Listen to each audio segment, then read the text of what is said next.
Barak Yahweh Barakatha, Yahusha, Barak the Yahweh Barakatha, Yahusha, Ba Hashem, Rakakwadash, double honors to the apostles, the elders, salutations to you, sincere brothers, teaching in truth and sincerity. Lesson will be entitled at BOW, All of Israel Shall Be Saved.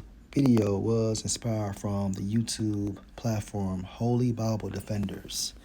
Video entitled BOW Israelites Seducers Doctrine, two-thirds no longer Israel and will not come to the kingdom. This platform belongs to Zaquan Karataza.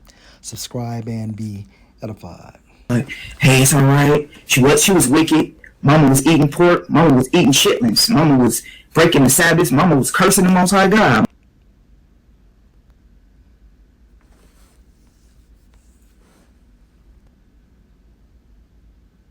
But Mama okay though, cause Mama gonna get regenerated back into the kingdom. I have never seen a scripture. Um, I've never seen a scripture that said that the wicked is gonna be regenerated back in the kingdom. And if you have that, look, I'm not professing that I know everything. So stop teaching. And it's obvious that Yahweh Shah is not dealing with you. You don't even understand the concept of reincarnation. You don't understand the concept or the process of death. Let's go to the book of Hebrews.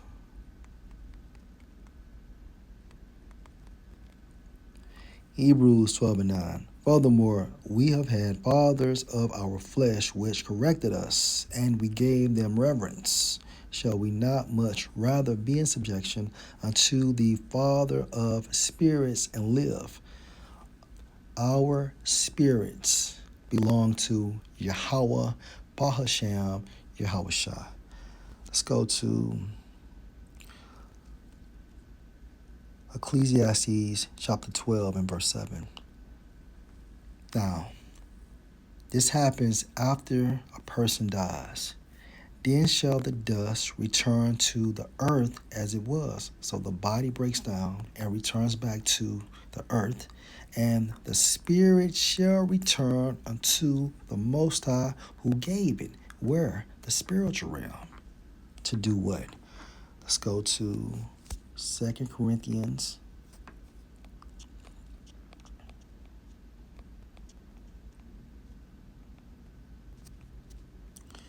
chapter 5 and 10.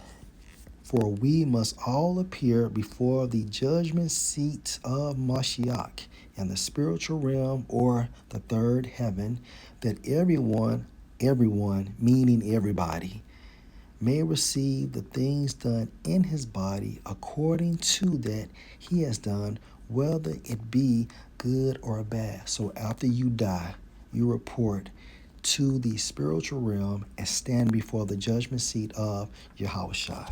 And you do come back on earth. Everybody comes back on earth. Let's prove that.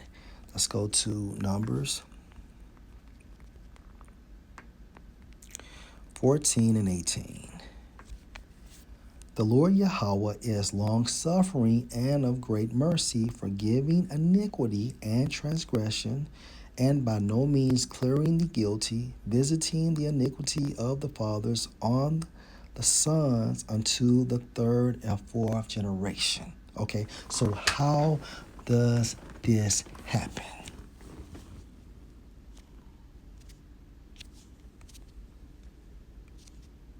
Let's go to Wisdom of Solomon 7 and 1.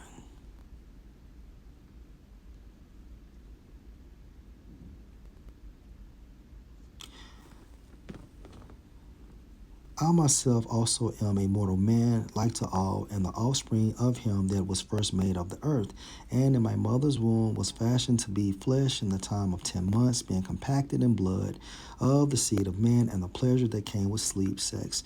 And when I was born, I drew in the common air and fell on the earth, which is of like nature, And the first voice which I uttered was crying as all others do. So his father impregnated his mother.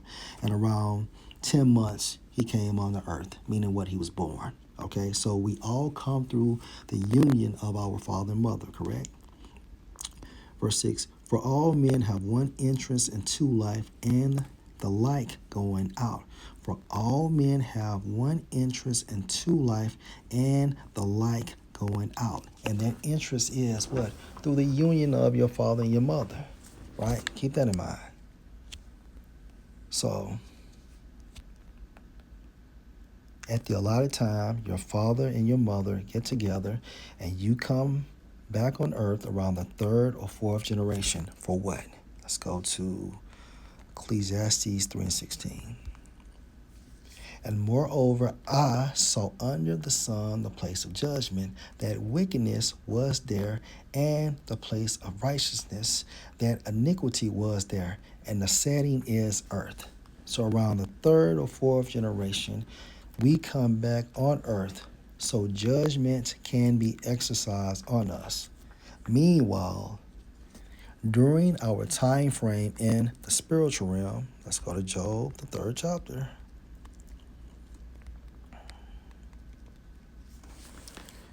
And verse 11, why died I not from the womb? Why did I not give up the spirit when I came out of the belly? Why did the knees prevent me, or why the breast that I should suck? For now should I have lain still and been quiet. I should have slept, then had I been at rest. The setting is the spiritual realm. There is no fucking suffering in the spiritual realm. Okay? No one suffers in the spiritual realm. You are at peace. Everyone is at peace.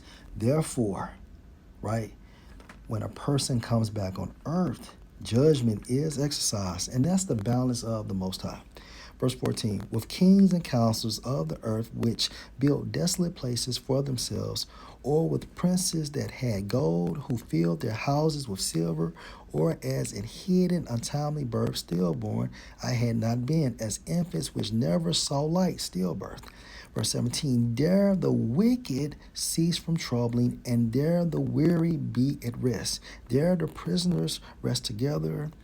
They hear not the voice of the oppressor. The small and great are there, and the servant is free from his master.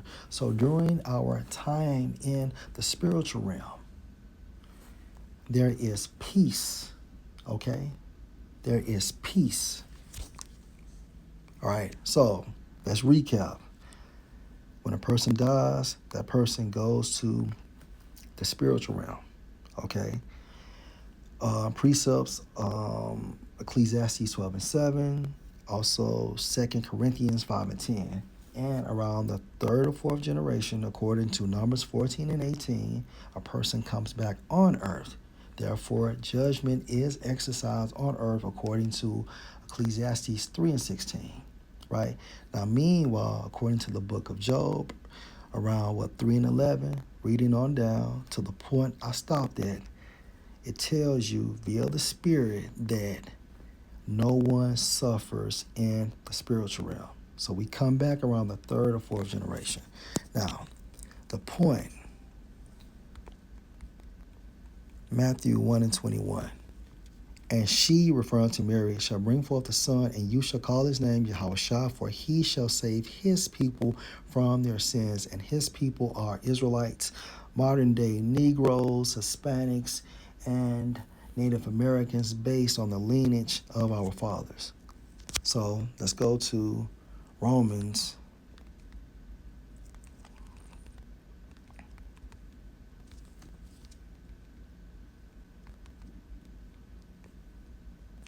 11:26. And so all Israel shall be saved, as it is written, there shall come out of Zion the deliverer, and shall turn away ungodliness from Jacob. And it starts with the elect verse. Yahushua is the deliverer. So B-O-W.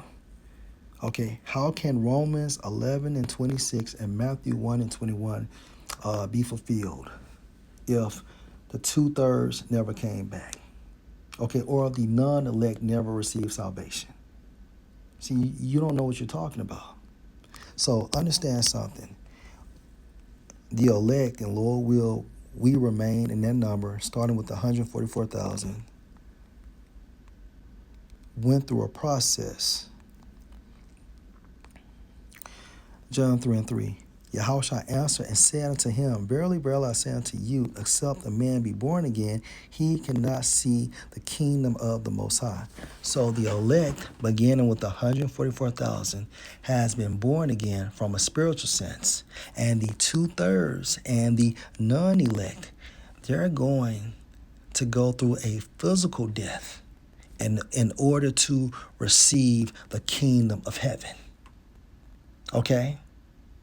Does that make sense? Again, the elect, beginning with 144,000, was born again from a spiritual aspect.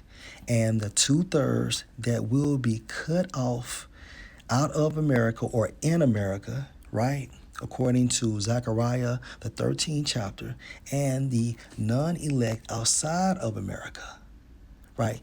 They have to receive death from a physical aspect before entering the kingdom of heaven.